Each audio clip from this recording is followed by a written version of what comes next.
Well, good morning, folks, and welcome back to the farm. 7:30 in the morning on Friday morning. Just over here, gonna feed the sheep. Just wanted to check in on the new V feeder that we built with the tray, and looks like they've got every single little bite except for maybe a couple of twiggy pieces, for the most part, licked up out of here. So that's fantastic. So I'm gonna fill this back up with hay, and then when I get it full, I'm actually gonna dump a little bit of grain on there as well, and that will help keep them in good condition, a little bit heightened condition. They're already getting molasses supplement, and surprisingly for, older hay, this is actually really good. They like the taste. It's they're licking it up no problem. Now, I don't think that's just a hunger issue. I think it's actually, really good hay. So that's a bonus. So I'm surprised it's actually nice and warm here this morning. In fact, on the sidewalk, it even looks like maybe we got a little bit of rain here in the wee hours of the morning. I just got to run over, fork some more hay over to the second flock of ewes, and then I'll get some grain. It's kind of interesting. I was saying this is good quality hay. We got this hay from a guy. Well, we had to go deep into the BC Peace Country to get this stuff way past Dawson Creek, and it was all in a shed. And so that was probably critical as to why it's actually in really good shape. But 3/4 of the way through loading this stuff, Buddy's wheel snapped right off of his tractor, and he had to run and get a skid steer from the neighbor and finish getting us loaded up. But quite the show. But thankfully, we made it home without too much. We were a little bit late. Other than that, though, really uneventful. So happy to have this hay in a year when hay is really hard to find. Anyways, feeding hay isn't all we're going to be doing today. I am running a little bit of grain over to our lambs that we separated off yesterday. The rams got out and kind of forced their hand that we had to sort and separate ewes and lambs and get all the flocks figured out. I was planning on doing that today. Sometimes everything happens for a reason. Specifically, the fact that I don't have to do that today now, because the father-in-law phoned over and said, yeah, we're going to sort cows today and run them through the chutes and give them all their shots. So we're going to be heading out to Rio Grande probably in about a half an hour.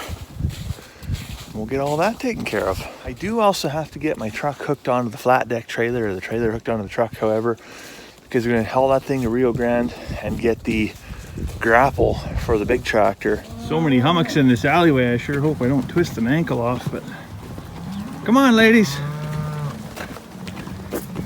You're going the wrong direction. There you go. Go on, Mati Mama.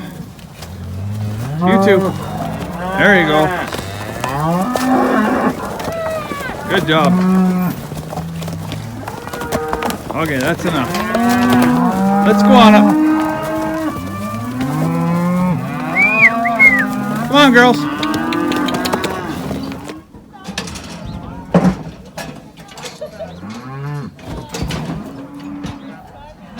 Come on, ladies. Couple more. Come on. Get going that way. There you go. Round you go.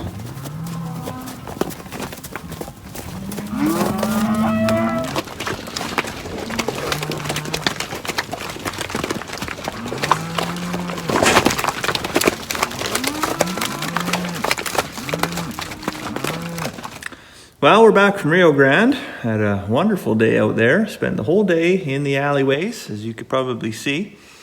Now, I'm not particularly keen on cows myself, and I got my reasons for that. But if I had to pick a job on cow sorting day, it would be in the alleyways and not in the chutes. And it's just because there's a little less chaos there. And I always find that, and any flock animal or any herd animal is like this. They're not really dangerous and unpredictable if you understand the instinct of the animal. And that's the big thing with cows, is they're just reacting based on their instinct in the way in which you interact with them. And if they become dangerous and unpredictable, I would say 98% of the time, as probably as a result of something that you did or shouldn't have done to cause that. So for the most part, today went actually pretty smooth. So thankfully, that's done. It was a beautiful day. In fact, it was gorgeous. So I was actually had to take the big coat off and just was running the coveralls. And but anyways, we're home now. I got a few odd jobs to do around the yard here. And big news is, so on Monday, I took the pigs into H&M Meats and they said, yeah, we're going to cut them up on Thursday. And I never even really give it a moment's thought, but they did phone at 6 o'clock yesterday on a stat holiday and said, yeah, your pig's cut up. Could you come and get the pork? We're still going to do all the brining for the hams and the curing for the bacon and all that stuff.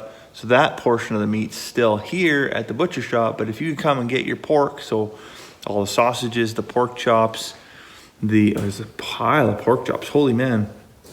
Pork hocks. What else do we get in there? Pork shoulder, roasts. All that stuff's here, as well as 25 pounds of pork fat. So I guess we know what we're doing tomorrow. Yes, I made the commitment. We're going to render our own lard this year. And it was always so painful to see this giant 25-pound bag that I'm thinking, I mean, how many days of feeding did I do at 5 o'clock in the morning to put on this 25 pounds of lard only to have it discarded? Doesn't make a lot of sense. Now, last year what I ended up doing is I fed a whole bunch of it to the dogs. I fed a whole bunch of it to the chickens. And I'm sure they were appreciative of it, and they did do quite well because of it. But the reality is there's probably a better use for that. So we can use it in baking, we can use it in frying, we can use it. I'm maybe gonna make a little soap here. There's all kinds of interesting uses for it. So in the top of the fridge freezer there, I've got this giant box of pig fat that tomorrow I'm gonna dice up and put in the slow cooker, and we'll see what happens. Anyways, as I said, I got some odd jobs I better get done if I hope to ever get in the house and get myself a cup of tea. So I better let you go for now. I hope you have a fantastic day, and we'll see you tomorrow.